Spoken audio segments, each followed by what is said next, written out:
அவைக்கு மீண்டும் ஒரு முறை என் வணக்கங்களை கூறி,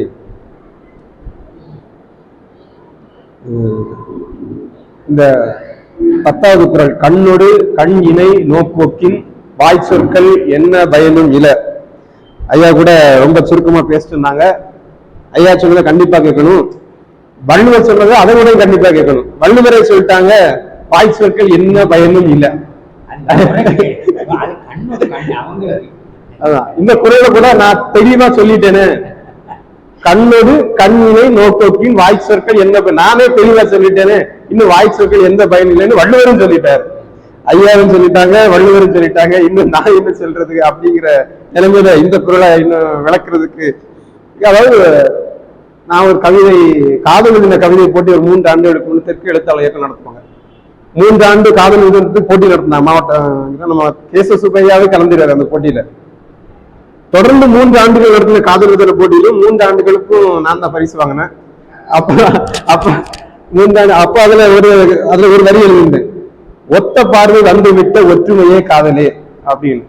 இதுல கூட கண்ணொடு கண் இணை நோக்கோக்கின் வாய்ப்புகள் எந்த பயனும் இல்லை. அதாவது 2 கருத்தொருமித்த காதலர்கள் அவர்கள் கண்ணும் கண்ணும் கலந்து விட்டால் இந்த வாய் சொற்கள் எந்த பயனும் இல்லை அப்படிங்கிறாங்க. இதுல நான் இந்த குறள் அதோட நிறுத்திட்டு, இந்த ஏன்னா கண்ணு ரொம்ப முக்கியமானது நிறைவேற சொன்னாங்கல்ல, கண்ணுடைய என்போ கற்றோர். கண் அவ்வளவு முக்கியமானது, மீது எவனுமே கண் கிடையாது. கண்ணுடைய என்போ கற்றோர். வீரமுடையவன் யாரு?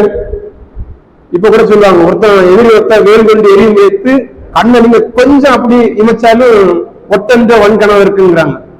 அது அவனுக்கு அவ்வளவு பெரிய அவமானம் அப்படிங்கிறது. கண் எல்லா இடத்துலயுமே முக்கியமான ஒரு இதா இருக்குது. நிறைய பாடல்கள் கூட சொன்னீங்க. நான் இங்க சொல்ல வர்றது இதுல காமத்துப்பால்ல ஒவ்வொரு அதிகாரத்துக்கும் இடையில ஒரு பெரிய இடைவெளி இருக்கு.